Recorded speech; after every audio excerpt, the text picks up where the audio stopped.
Hello students, in this video I will talk about the various functional areas of the brain, that is mainly the cerebrum. Now there are three types: motor area, sensory area and association area. So if you see this is the diagram. This is the motor area. Yes, this is the sensory area. This is the motor area, and these are the association areas. Okay, so there are the types of functional areas are of three types: the motor area, the sensory area and the association area. Now Brodmann mapping is the mapping which is after the name of a person known as Brodmann. Okay, now he has shown 52 areas. Okay, 52 areas in cerebral cortex. So now if you see here, this is Brodmann's functional map and there are 52 areas which he has shown. Okay, so these areas are according to the functions which it performs. Okay, so we'll see one by one. This is primary motor area. Okay, now there is primary motor area. Now this is the motor area. This is the central sulcus. This is the precentral gyri, as you all know. Okay, so the central sulcus and the precentral gyri. Yes, this is the central sulcus and the precentral gyri, and this is the precentral sulcus. So here is the presence of primary motor area. Okay, and that area is area number 4. Okay, that is known as area number 4. So that is the primary motor area. So this is primary motor area, which is area number 4. Okay, as per Brodmann's mapping. Now precentral gyrus, you all know this is superolateral surface, which I showed you right now. It is motor homunculus. Okay, so it is motor homunculus and it controls the voluntary movements of the contralateral side. So this fourth area, okay, this is the area number 4. There are 52 areas in the cerebrum. Okay, and the areas are according the numbers are given as per the functions. Okay, now in the precentral gyrus there is presence of primary motor area, and that area is known as area number 4. Okay, it is also known as motor homunculus and it controls all the voluntary movements of the contralateral side. Okay, so right side will control the left side movements of the body, that is right side cerebral hemisphere will control the left side movements of the body, and left side cerebral hemisphere will control the right side movement of the body. So that is contralateral side, voluntary movements of the contralateral side. So right side brain controlling the left side of the body, left side brain controlling the right side of the body. So that is known as contralateral. That is area number 4. Okay, now what will happen if there is lesion, okay, to this area? So effects of lesion on the primary motor area. Okay, there will be contralateral flaccid paralysis initially. What is flaccid? Loose and floppy limbs. Okay, now if there is a problem in this area, this is the primary motor area which is controlling the voluntary movements. So if there is problem in this area, it will lead to paralysis, and that paralysis is flaccid paralysis. Flaccid paralysis means the limbs will become very loose and floppy. Okay, so that is known as flaccid paralysis, and that paralysis will occur on the contralateral side. Okay, that paralysis will occur of the contralateral side. Okay, so that is known as flaccid paralysis. So paralysis will occur of the contralateral side. Okay, so this is your area number 4, primary motor area, voluntary movements of the body. Opposite side, that is contralateral side, if there is problem or lesion in this area, it leads to flaccid paralysis, that is loose and floppy muscles. Okay, and this is present on the precentral gyrus. Okay, what other things it will do? There will be decreased deep tendon reflexes. Now, which are the deep tendon reflexes? This all you must have done in your physiology practicals or in your other practicals. Biceps reflex, brachioradialis reflex, triceps reflex, patellar reflex, and Achilles tendon reflex. So these are the deep tendon reflexes which will get affected by the lesion in the primary motor area. Okay, so these are the deep tendon reflexes. Okay, this will get decreased. The reflex which we get will get decreased. Now there is Babinski sign positive. Now what is Babinski sign positive means? Like this is the plantar reflex. In plantar reflex, you stroke from the lateral aspect. Okay, you stroke. This is the, if you take a hammer and the pointed side of the hammer, you stroke from the lateral aspect of the sole, from the heel to the ball of the foot. So from laterally you are giving a stroke, you are going upwards and then going towards the ball of the foot. Okay, there will be curving medially across the ball. So what will be the movement? The movements normally would be plantar flexion. Okay, now plantar reflex with down going toes, it is negative Babinski. Okay, now what is it? This is dorsiflexion. Okay, note the movements of the toes, normally plantar flexion. So there will be flexion. This you must have all elicited in your physiology practicals. So when you stroke the lateral aspect of the sole from the heel, from laterally from the heel to the ball of the toe, okay, curving medially across the ball. The movements of the toe, if you note the movements of the toe, there will be normal plantar flexion. So there will be flexion. There will be flexion. Okay. Now this is Babinski sign positive. Now what is Babinski sign positive? Now see, you are eliciting the plantar reflex. Okay. Now what is the normal plantar response? There will be dorsiflexion. Okay, the arrow is showing this way. But in Babinski sign is extension of the big toe and fanning of the others. So in Babinski sign there will be not dorsiflexion but extension of the big toe. Okay, there will be extension of the big toe and fanning of the toes. Okay, so there will be extensor plantar response. This is known as positive Babinski sign. This is abnormal. Okay, so this is when there is problem or lesion.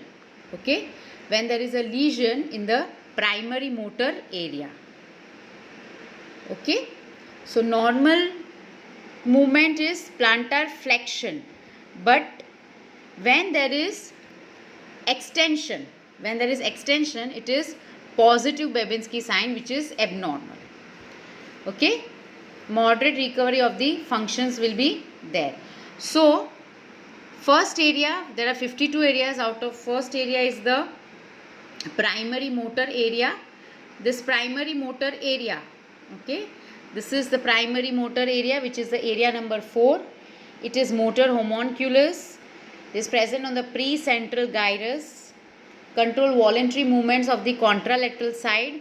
If there is effect or there is problem in this area, there is contralateral flaccid paralysis, which means the limbs will become loose and floppy. Okay, the limbs will become loose and floppy. Okay, there will be decreased deep tendon reflexes. Babinski sign would be positive and moderate recovery of the function. You will not get complete recovery. Okay, there will be slight effect will remain. Now what is Babinski sign positive and what is deep tendon reflexes which are decreased, you have done in your physiology practicals. Okay, so that is about the primary motor area. So So deep tendon reflexes are this: biceps reflex, brachioradialis reflex, triceps reflex, patellar reflex, and Achilles tendon. Okay. So these are the deep tendon reflexes which will get decreased. The reflex you will not get properly in case of primary motor area lesion. Okay. Now we proceed further to premotor area. Okay. Now the premotor area, which are the premotor area that will proceed. Okay. Now the premotor area is area 6 and 8. Okay. The area 6 and 8 is the premotor area. Okay, now you can see here, this is the primary motor area. Now this is the premotor area. This is the premotor area. Yes, this is seen in the diagram. So this is the premotor area here. Okay. Now premotor area is area 6 and 8.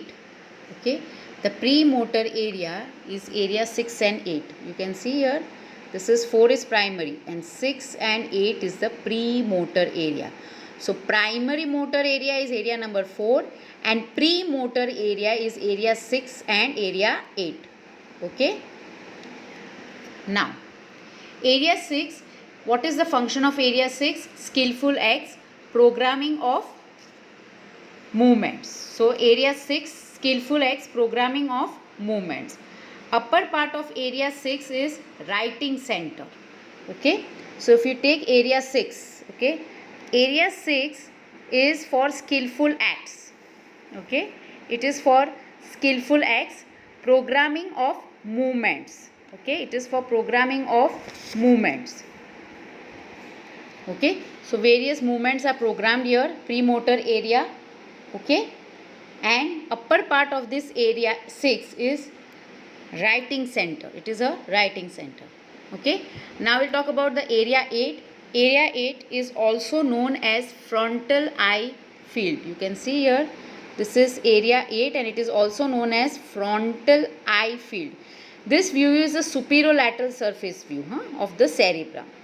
Now this is 8 area, which is the frontal eye field area. Okay. It regulates voluntary conjugate movements. This area regulates voluntary conjugate movements. Okay. So premotor area, again I will repeat, area 6 and area 8. Area 6 is for programming of movements and upper part of area 6, okay, is writing center. Area 8 also known as frontal eye field. It is also known as frontal eye field. It regulates voluntary conjugate movements. Okay.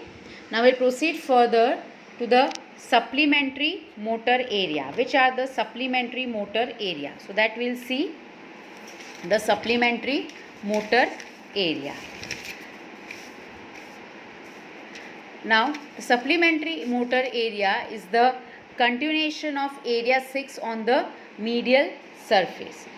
So continuation of area 6 on the medial surface, okay, down. So if you see, this was the superolateral surface. Yes, this is area 6. You can see this is area 6. You can see in the superolateral surface. Now continuation of area 6 on the medial surface. So now if the area 6 is continued on the medial surface. Now this is the medial surface, as you all know. This is the medial surface. This is the corpus callosum, ventricles.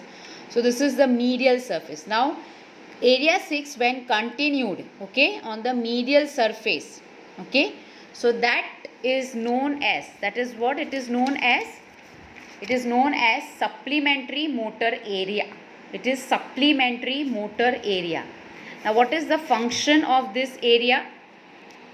Area 6, the function is it controls complex movements on the medial surface. The continuation of area 6 from the superolateral surface, it is continued down on the medial surface, that is known as supplementary motor area, and its function is it controls complex movements. It is controlling complex movements and elicits an urge to move, okay, urging. So that urging to move is controlled by area 6 on the medial surface, and it controls complex movements. Okay. So supplementary motor area is area 6 on the medial surface. It controls complex movements and elicits an urge to move. Now if there is a lesion in this area, okay, if there is a lesion in this area, if there is an effect in this area 6, what will happen? Akinesia. What is akinesia? Is loss or impairment of the power of voluntary movements. Okay. So akinesia is loss or impairment of the power of voluntary movements. So whenever there is lesion of the area 6 on the medial surface of the cerebrum, there will be akinesia. Akinesia. Kinesia, what is kinesia? Kinetic means movement.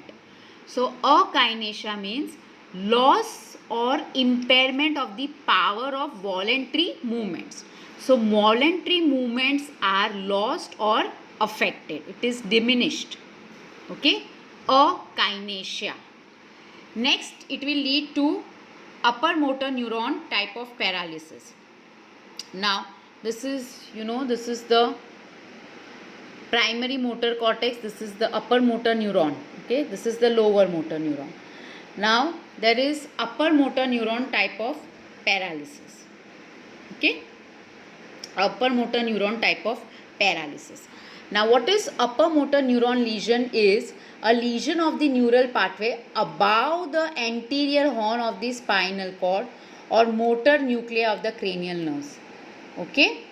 So when we think of upper motor neuron, we think of tumors, stroke and polio. Okay. ALS is a different thing. So don't go in detail of that, but this is simple: tumors, stroke and polio.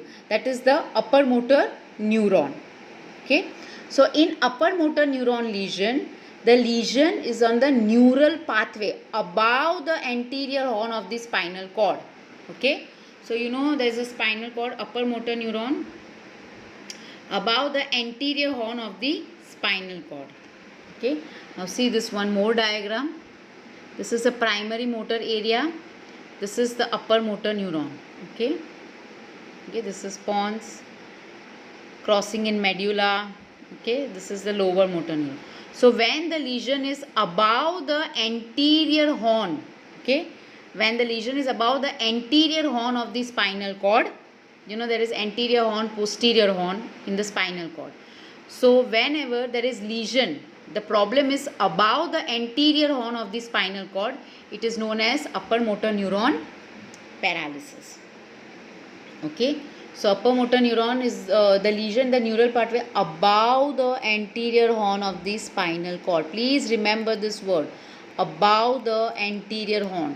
So whatever the lesion is above the anterior horn is the upper motor neuron lesion. Okay. So it will lead to upper motor neuron paralysis, conjoined lesion of primary motor, premotor and supplementary motor area.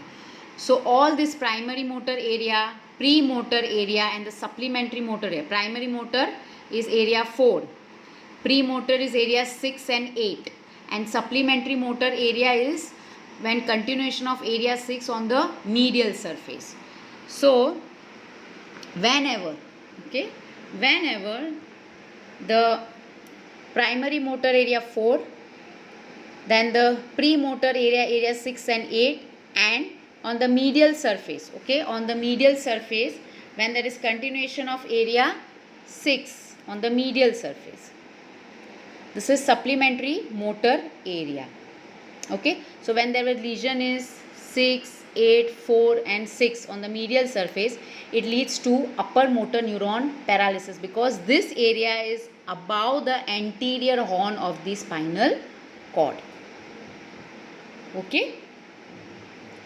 So this was about the first part of the functional area of the cerebrum. Okay. I will continue in my next video. Thank you, students.